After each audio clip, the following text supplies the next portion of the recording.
All right. Hey, hi, hello there, everybody. I am GlitchCat. This is Micro Mages. This is a brand new homebrew game. This came out in 2019 from MorphCat Games, and it is amazing. The first thing that I want to say real quick before we start, this game is 40 kilobytes. This is a brand new game. It meets the specs of a NES launch title. And keep that in mind as you see some of the stuff that we're about to do here. Time is going to start. I will count you guys down on time. Are we ready for time? Ready to go? I think we're okay. Yes, I'll take that as a yes. Okay, so time will start in 3, 2, 1, go. All right, so this is Micro Mages. This is a really, really cool game, like I said. And the first thing, we are going to be climbing up this tower. I need to pay a little bit of attention here because I need to destroy exactly 6 crates. I cannot destroy any more or less than that. So we're going to be climbing up this tower, and this is one of these runs. This is actually kind of a scary run because this is the kind of one that any mistake really, really hurts. It's really easy to screw up. It's really easy to lose time in this, and this is the kind of run that I'll complete the game and I'll be like, wow, yay, you did it. And I'll be like, oh no, that was awful. I missed like everything. So the first thing we need to do is get 6 boxes, 6 of these crates. And I have got that number right now. And the reason we need to do that is because I want a bird. We call him Balthazar. And he is the most important thing in the game. Got it right there. Now, what you get from a treasure chest is determined by a drop table. It's not RNG. And if you know what the drop table is, you can consistently manipulate feathers out of treasure chests like that. And so what I'm going to do here in this next level is I'm going to set up... Hang on. I really have to focus on this game. Kill exactly 3 chests. Okay, so I have set myself up for there to be another feather in the next treasure chest that I open. Now, I hope that I don't ever have to pull that out, because in theory, if I do everything right, I'm just never going to lose this bird.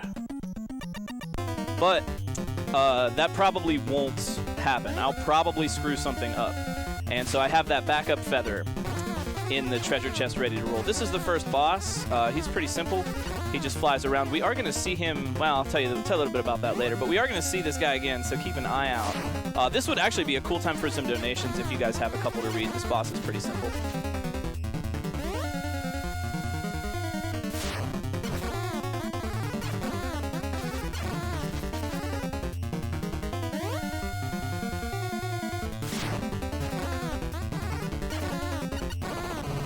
All right, that's the first boss down.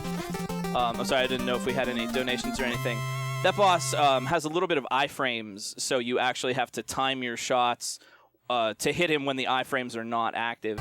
So one thing you'll notice here is that this game kind of looks like an auto-scroller. It is in a sense, but in a more real sense it isn't, because the faster I move and the closer I am to the top of the screen, the faster the auto-scroll will go. So you can tell if I'm doing a good job if the auto-scroll is moving quickly. Now, one thing I didn't mention, but the real value of the bird, you're supposed to use the bird to hover horizontally. It can only let you hover across horizontal distances. But if you jump with the bird and then you flap your wings and then jump again within 2 frames of landing, like that, you will get a horizontal, big vertical boost. And that is helpful to save some time in some sections, but if you go for the 2-frame jump and don't get it, you're liable to lose time. So it's one of those runs that's very, very brutal and particular. Going for the fast strats means that you're putting yourself at a significant risk. I just got one right there. Every time you see that hover, that is a 2-frame jump. So I did notice that I broke a crate accidentally, and that's one of the big threats of this run. If your crate count is wrong, you're not going to be able to set up a feather. So I, like most of Twitch chat, don't know how to count, and I have a little counter here that's helping me out. Okay, I think I've manipulated it correctly to get a feather from this chest up here. I did get it right. That's great. So yeah, like I said, I'm going to screw up. I'm going to lose my feather. But here we're going to get to fight. I don't know what his name is. Viking Viking Christmas Santa shooting lasers at us. This fight is pretty easy, and it's a nice homage to Donkey Kong. It's more powerful to shoot him with your charge shots than it is to just fire away at him. All right, do we have time for a quick donation? Certainly, go right ahead. Just want to say that we have another $25 from Torensu Shuojo. I apologize immensely if I butchered that name. So thank you so much for the $25, buddy. No comment on that one, though. Thank you. So yeah, we're coming into level 3. This has some really tricky movement. You notice I'm kind of jumping right around these snakes. Everything in this game is very deadly. I will lose my bird if I take any damage.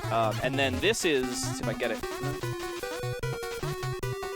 Yeah, so that's not a wall clip. That's just an intended little troll there. You can scoot right up through that block. You notice there, I tried a couple of times to get the 2-frame jump. That is what's really brutal about this, because in order to save time with any of these 2-frame bird hovers, you have to get it on the first try. And if you don't, you're now losing time. So that's one of these things. Like I said, this run is like, oh, you did so well. Like, no, I didn't. I lost everything. Cool trick coming up here. Oh, I almost got it. Okay, you can skip that devil and get a little warp up there. Unfortunately, I lost my bird. Not the end of the world, but that does make things a little bit trickier. The only place that I really need the bird is going to be in World 4. I really need the bird in that area. My box count right now is at 17. So if I'm right, that should be 18. That's a pearl. So I need to destroy 2 more crates along the way, and then I need to open a treasure chest. And I will be able to do that. Or I need to open, yeah, 1 more chest. The backup strats in this get pretty gnarly. Okay, now I need to break 1 more box and then open a treasure chest, and I will get my bird back. I'm losing a little bit of time here, but the bird is... Ooh, that's not a bird. Okay. Well, now there is a great formula, so welcome to screwing up in this run. I am now completely off the count. I have no longer know what my box count is, and yeah, this is this run. So I have a fairy right now, and we're getting in to fight this Headless Knight boss. I have a fairy, and that's going to help me out because these swords are RNG. We ought to be able to pick up a bird at the beginning of 4-1, and even if we don't, it's not the end of the world. It just means that I have to do a little bit more risky of a strat and kind of do things the hard way. So not being on count, I expected this. Also, let me just say, I totally expected to get completely off count and totally ruin it. Big shout-outs to Sprite Guard, a member of my community who came up with a really great formula for always knowing what the count is. So I just got a green gem from that box, and that means I have a 50-50 chance at getting a bird. I did not get it. That's fine, but it looks like we're going to have to do the harder strat. We're going to try something here. Okay, we got that. Skip that devil. Yeah, that means we're going to have to do the harder strat for this. So I'm going to get that checkpoint just as a safety. So the speed strat, if I had the bird, would be to go right up the right wall there. Unfortunately, since I don't, I'm going to have to play this a little bit safer. And you see how much time I would be saving. This is just to show you. Just to show you that the strats are, you know, would indeed save time. So yeah, I would just kind of move my way up the right wall. We are going to get another shot at that. Because this game, which I'm kind of getting ahead of myself, but this game has a B quest, and we are going to, because this is beat the game, so I'm just going to do a strat here called Shred Boxes. You can get a feather out of a crate, and since I don't know where my count is right now, alright, that fairy will help out as a damage boost just in case something else bad happens. Again, the bird is not required, it just lets you perform some really helpful skips, and... yeah. All right. So everyone's looking right now like, oh, you're doing great. And I'm like, no, I'm failing everything. I'm just going to pop in here for another second. Go right ahead. I want to say thank you so much to the Hacksaw for a raid of 119. Hello, everyone, from the raid. The other one is we just got a $100 donation from Zamadatix that says, good luck, GlitchCat7. Thank you. I'm really honored to be a part of this marathon. Keep the donations coming, guys. Thank you so much for everything. This is super fun. This is also the first time I think that Micro Mages has been played at a speedrun charity marathon. And again, to give you a little bit of an idea while we're getting through 4-3 here, to give you a little bit of an idea of how brutal this run can be in terms of punishing time losses, my sum of best is actually lower than world record, yet my PB is still only 3rd place. Ooh, so we got a little time save here on this Space Invaders boss. If you get the 2-frame jump right at the start, you can float up and destroy some of the higher up ones. And we're going to try for it. Ooh, I need to kill that guy. I need to kill that guy. Okay. And yeah, we got the other time save too. If I hang out at the top of the screen and it pulls you up like that, it saves a small amount of time on the cutscene. So that was a decent Space Invaders boss, but could have been a little bit better.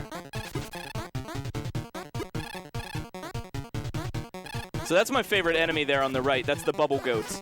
I just think they're just cute and fun. I really like them. They shoot little bubbles. Otherwise, they're pretty chill. Oop. So this is Illuminator, I believe, is the name of this boss. He's the big eyeball that runs the show here. We're just going to throw some charged shots at his face and stand on the left here because that's a sort of safe spot. So this is World 4, and you might know your video game lore. World 4 is the end, but unfortunately, well, fortunately for you because you get to see more run, but unfortunately for our character here, Illuminator has a little bit of an escape plan, and they're going to send us back to the beginning. So that's the end of the A quest, and because this is Beat the Game %, this room is a time machine devised by Illuminator. So now we have to challenge hard mode. And we're going to go back to the beginning and play these levels again, but in a more difficult way. And because I still don't really know where my box count is, I'm just going to continue to shred boxes. But we should be all right with the bird. So this is the B quest, and these levels are kind of the same but different. Cool little skip there with the 2-frame.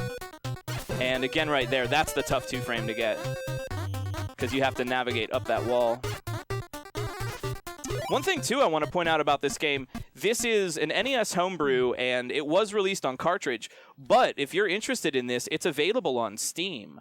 And you can get it on Steam and get the ROM and an emulator that will play it, so you don't actually have to have an NES if you want to check this game out. MorphCat Games has been really putting out some incredible stuff, and I really want to give a big shout-out to the devs at MorphCat for designing this game just in such a beautiful way. Keep in mind, this is 40K. This is a NES launch title, essentially. Pretty amazing, and there's a lot of cool tricks that they use to get the game into that size. There's a great YouTube video about it. If you look for Micro Mages on YouTube, there's a really cool video about some of the coding and programming tricks that they used to reduce the size of this game.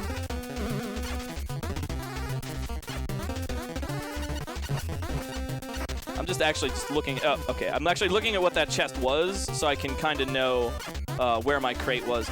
There's a moment before the auto scroller engages, and you kind of just have to wait a little bit. So I have a little bit of free time at the beginning of every level if I need to break a box or look at a crate or something. I actually don't lose any time because I'm using that amount of time before the auto scroll engages. So here's our ghost refight. This time he's going to be spitting out a couple of these little smaller ghosts, and it's pretty much the same deal. He wants to pull you up with this breath. He gets all angry, but you hide under these blocks. And on this one, you can hide on the left corner like that. In the original fight, you can't, but on the refight, you have this little space here to get a quicker hit. And again, he's got a little bit of iframes, so I can't hit him now. I have to wait until right when he contacts the wall like that, and that's like the first moment that I have available. Oh, another great thing about this game, if you hold down, your character dances. I can't believe I didn't mention that right off the bat. One of the best features in the whole game. I love manual dance moves, and I'm glad that the devs were able to include that. So we're into this. This is World 2, the B Quest World 2, and it's a little bit different of a layout, and it's got some ice. Got a 2-frame jump there to rise up a little bit faster. Notice that I'm keeping the auto scroller moving along quickly. I don't want it to slow down. Ideally, you'd never ever want it to slow down for the whole level. I got a 2-frame off that teleporter to get up there, and that's a little bit faster. Another fun thing about this game, there's so much to talk about, really. It goes by so quickly. But another really fun thing about this game is if you have, you got four other people, yourself and 3 other people, 4 total, it supports 4-player multiplayer. That's right, lagless 4-player multiplayer on a 40K NES game. which is really, really fun. And I was kind of hoping that at a certain point we would see more of the multiplayer speedruns. That could be really, really interesting. There's even a mode where if one player dies, you all die. So that could be really tricky for group routing. And if you're hanging out with some friends and you're looking for a fun new retro-style game to play, this one, get everybody playing together.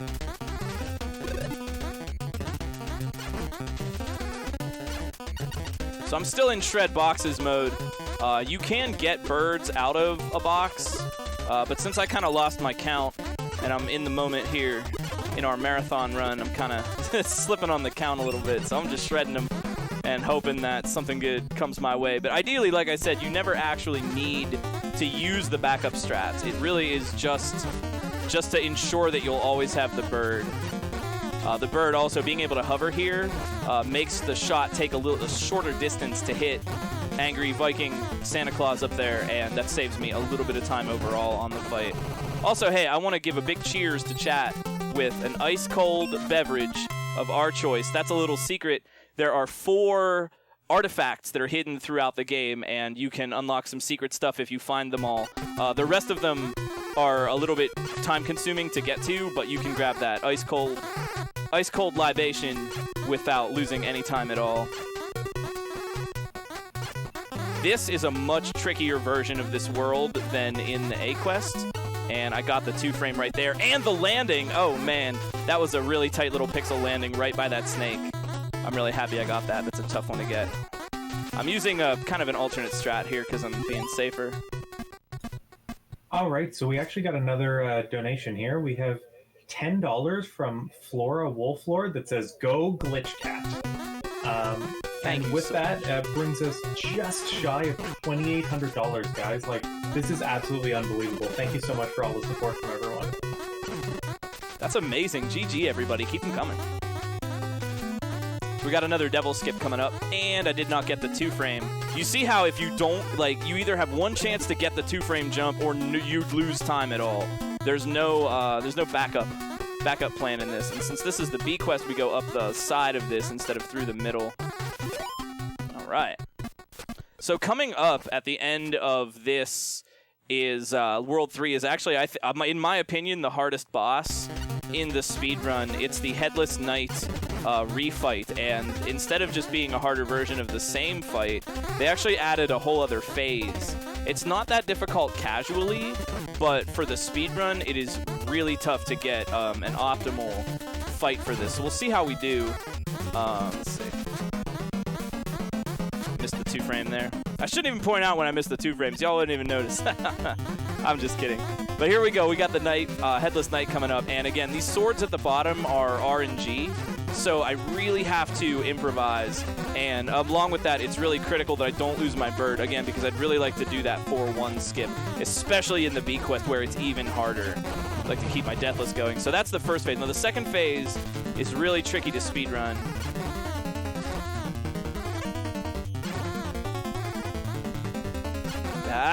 All right. Well, I didn't get the trick, but I am going to not lose my bird. You see how much time you lose if you screw this up. There we go. We got him. And, of course, let's dance on his statue, huh?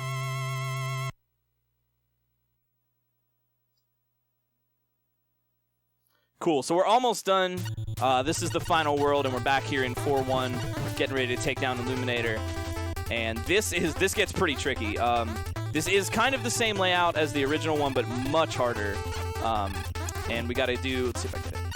Okay, I did not get... I want a 2-frame here. You know... Oh, okay. All right, that's fine. That's actually not fine. That's not fine at all. We're going to get that checkpoint for safety. Crap, I really wanted to do this bird skip. I can't believe I missed both of them. Well, marathon luck. So we got to go the slow way again. I know, shame on me. It's okay, but it's for charity. You know, we got to get a little bit more run going in here so we can have some more donations for a great cause. Well, I'm going to use that segue. We actually just got another donation. We have $50 from Sprite Guard with the comment, "Woo! Rock over Micromages, rock on GlitchCat, you matter." Thanks. I get that reference. Very much appreciated. Thank you, Sprite Guard. Thank you, everybody who's donated. And thank you, Strasser, and everyone for putting this on. I'm really having a fun time with this. It's nice to bust this game out again. give me a reason to play a little bit. Oh, hey, we got a feather to wrap it up. Oh, that's great. All right, so we're coming in here. This is a tricky little skip we're gonna do here to get around. I missed the cycle on the laser beam. This is a really tricky exit here. We're gonna fly under, and then I want to get up here really fast. Okay.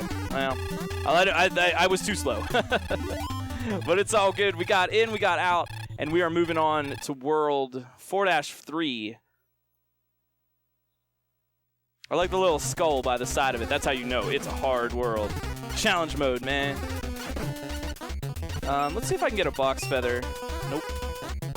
Okay, well, this section is a little bit tougher to do because these fans blow you up, and you die if you touch the fan, so you want to watch out for that. I do not have a damage boost available, so I'm going to go the regular way.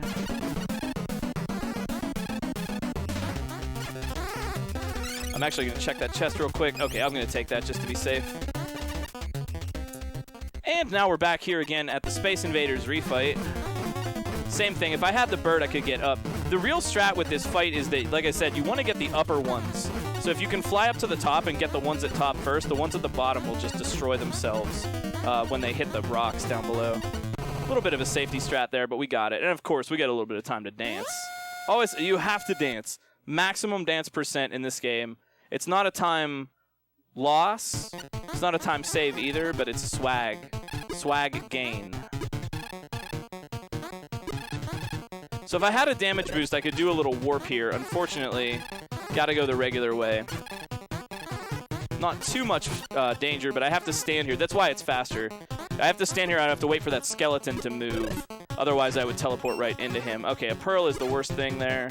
Yeah, we just gotta wait a little bit. If you hit those skeletons and you aggro them, they will explode and shoot bones around the area, making it very dangerous. Cool, so a little bit slower than you might like. But here we are back at the Illuminator refight, and we're about to put this giant eyeball in his place. If you have any Illuminati triangles in chat, I think now's the time to put those in. If you guys have some more donations too, right before we're about to fight the final boss, this is not it. If you got any more to read, feel free. Yeah, actually, we have 2 more donations. We have $10 from I don't know 11. No comment with that one. And we have another $25 from Torensu Shoujo. Says, great run to watch, loving it. Great job, Glitch. Thank you. So yeah, Illuminator is trying to escape here, and the fairy that's been helping us out the whole time is going to take us to the final scene for the final confrontation. Now remember, we're here in this tower for a reason. We have got to save Princess. Gotta save the princess, just like in every video game ever. Gotta save Princess. Keep that in mind. Princess needs our help. Don't forget about that. That's going to be important in a moment here. This is a really tricky fight to save time on, and they do give you a damage boost. Again, Illuminator here has iframes, and it's not always easy to tell when they're in iframes. Time is coming up very soon. Time will be when I destroy the boss. I'll say it out loud. It's very soon. Time. And that's it. That's Micro Mages. And guess what, everybody? We saved Princess. A homely, wait for it, hang on. We're going to do a little dance. We won. The Fortress of Evil is destroyed. And hey, it's Princess. Check it out. Princess is a dog. Aw, how cute. We saved Princess. Deathless run. Thank you guys so much for watching. Thank you for having me. I have been GlitchCat7. This has been Micro Mages. Save the animals. Kick cancer's butt. And thank you. Let's get ready for what's up next. Haxor and some Mario 3? Sounds great. That's the run, everybody. Thanks for watching.